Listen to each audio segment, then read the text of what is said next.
Hi ladies, Integration Central. So I wanted to talk about, I've had quite a lot of ceremonies which have been pretty powerful. I mean, I've had two which were sort of, you know, unbelievably awful, showing me stuff that, again, I thought it was over, but yeah. So I want to talk about something that was really unexpected and unsettling, and which I hadn't really understood, and it really goes to show how complex our relationships are when we're very little, and the kind of contracts we set up in that kind of place of extraordinary vulnerability and powerlessness. Now, as you know from the I've spoken about, is the really disturbing situations have come from my family, my father and people around my family who are men. But what I didn't understand, I didn't really expect, I didn't really know, was that no matter if my mother didn't know, she was still part of the family, right? So if there was lack of safety or whatever, for me there was still kind of unfinished anger at her for many reasons. One of which was, why wasn't she paying attention? The only thing a mother has to do is protect her children. It's not a difficult thing to do, really. But anyway, so the other day, I had a ceremony. She had sent me a text. I kind of stopped talking to her because I thought, it's like a drug. You got to get yourself off the drug. And part of that initial child contract is the connection with her. Just for my own sake, just so I could kind of withdraw and see what would happen. So the other day she sent me a message. It was a voice message. And because I haven't spoken to her in a long time, there was this incredible kind of guilt-ridden first line to this text. I mean, to this voice. It was just like, it was so controlling. I couldn't listen to the rest. I just was like, oh, I'm not listening to this. And I was really upset. I'm like, fuck, I need my space. I need time to kind of process. As one of the Michael Jackson kids said, which is really amazing, is you don't cross the line with forgiveness. It's a journey that you have to make. So it's a process. It's not just like, oh yeah, okay, everything's fine. It's more like you have to come to terms with what happened and get to a place where you're able to forgive. And I'm not at that place, believe you me. So I'm gonna have a ceremony because it was kind of unsettling, and I was like, what the fuck? So I sit down in ceremony, incredible, and going, I'm moving around, she's moving me, whatever, and then all of a sudden, so let me just backtrack here. My mother has 7 siblings, and her sister had 2 children that committed suicide.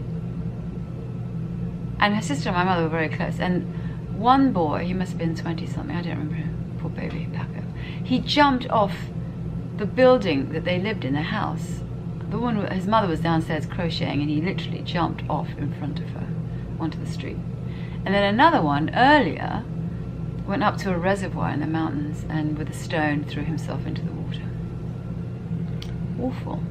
So again, back to the ceremony. I'm in ceremony, I'm being moved around, I'm listening to the hikaros, and suddenly, over and over, I see the 2 boys, one boy doing exact jumping off the roof, and I see the other boy jumping into the reservoir, jumping off the roof, jumping into the reservoir.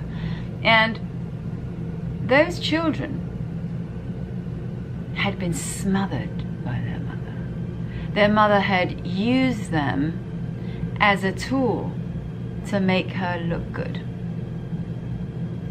And in a way, my mother was like her. Her main concern was what she looked like to the world, and that meant that we were all included in that game, and that we weren't really looked after, and we weren't really loved, and we were kind of smothered and stampeded. And we were kind of like away, we were wiped out. The only thing that mattered was how we showed up for her and what we looked like for her, so she could appear in a certain way in society. I mean, it was a very feudal, kind of small village world, but still, it was pretty selfish. And so I'm seeing my poor cousins jump off the house into the water, and she's showing me how her sister smothered her children, and she's showing me how my mother smothered us. And then out of the blue,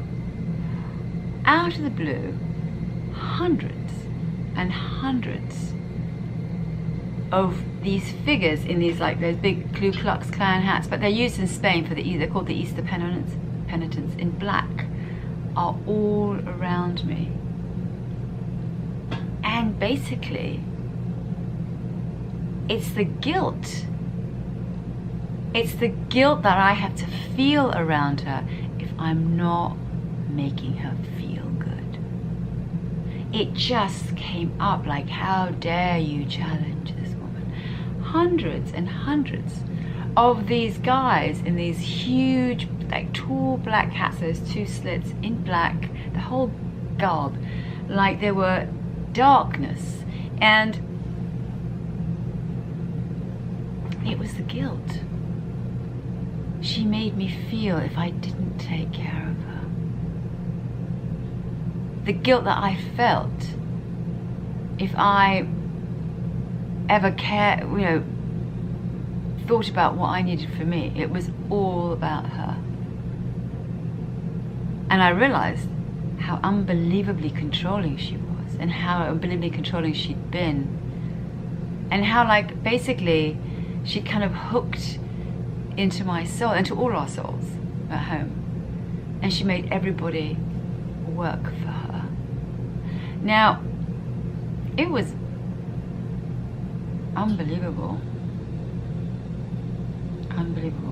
because these kind of Ku Klux Klan figures in black just kept coming, and I got frightened. I'm like, where are my spirit guides? I'm like, I need them. Hundreds of these, and they're basically inside of me, right? It's the guilt that I was feeling about not calling her, about not making her number one, about, that I'm absolutely valueless. I am only here to do things to make her feel good. Whoa. So I thought that the abuse was the worst thing, which it was pretty awful. And again, I had another ceremony where she put all the pieces together. I'm on the beach in Spain, I'm seeing my father come towards me. I must be 3.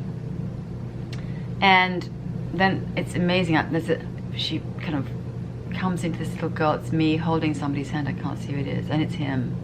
And then I'm taken back to the apartment, and I'm in his bedroom, and it's just yuck. I don't want to get into the details, but anyway, it was in ceremony, like literally all the pieces were put together. Like, it was incredible how, like, I'd had pieces of it, but I'd never kind of seen how it all worked.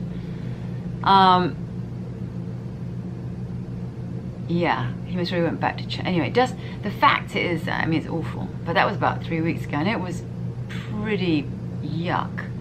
But this one with her, God, I mean, it's like, they're fucking awful, both of them.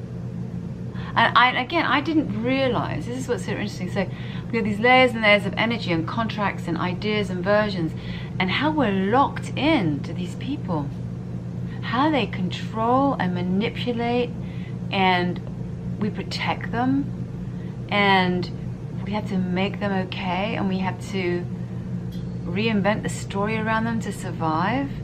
And this kind of opening up of the map, of really seeing them, because it's not just a small thought, it's a whole life being wiped out, being refused, being abused. And all the while, my active little child is going, no, it's not so bad, because it was basically controlled by all this stuff. Guilt, lies, secrets. Everybody was covering their shit. And children are held hostage, are held captive by this evil. I just can only call it evil because there's no other words for it. That's just like yuck. So again, I thought the abuse was bad, but equally as bad is the way we're held hostage by unseen forces of guilt. And it's interesting because when I decided, look, I'm done, I'm not calling this bitch anymore, I'm just not calling her, I literally had a reaction like, oh, it was literally like a heroin withdrawal. Like my kid was holding on for dear life to the last parent standing and it turns out they were shits too. So, you know, forever grateful to the great mother, forever grateful to the medicine, and forever grateful to seeing this incredibly complex, God knows how much more I'm going to see. I don't know, like, are there elephants in the show? I mean, you know, how deeply woven we are, how deeply unknown we are. I have not a clue, you know. And the thing is, you can't grow up and you can't be free and you can't live life. Somebody said very interesting, you know, it's not what you want, it's what you expect. So I might want to, you know, do a 10 trillion things, but if my system, and it feels like it almost feels like this framework is like a ship, like the skeleton of a ship under water. And in the water you don't see anything. And as this thing surfaces, you recognize, well, of course, you're not moving and you're not, you know, getting the things that you want done, because what you expect is connected to all these prisons. And also something else I realized is that what the mother did at the Niue is she gave me a taste of the future. In other words, when all these little girls came out of these rooms, she was showing me that I was going to get more information about all these little children. And all these rooms were the places she had been held hostage, not only by abuse, but also by neglect, by abandonment, by the unbelievably selfish, narcissistic, infantilized person called my mother. So these rooms in which she was trapped were not just about the abuse, but it was the manipulation of adults, cruel adults, over innocent, powerless children. So I see that she was, you know, she was giving me a taste of what was to come, of what needed to be resolved. And it's very interesting because when I first came back from Niue, I had a ceremony where she, like, there was so much love and everything else, and she was like, we're not done yet. Don't think we're done. She gave me like a stern warning, like, we're not done. And that was way back in October. So yeah, I mean, I think again, she gives you what you need when you can accept it, when you're ready. It's like a Russian doll, it's layers and layers and layers. And to disentangle this whole very complex coded network is a task. It's an undertaking, it's a dismantling. And again, it's not just, oh, they're bad, it's over and over the kind of the freeing of all the places where it took place, because otherwise you can't release. You have to release on so many levels, intellectually, in your heart.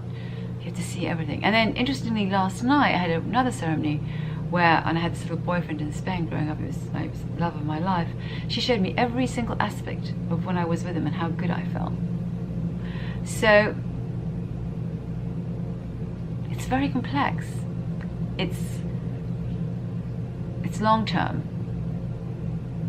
but that's all I want is my freedom. I want completely out of it. And that is the greatest gift. Difficult, shitty, fucking hell really is what it is. But as Churchill says, when you're in hell, just keep going. Bye!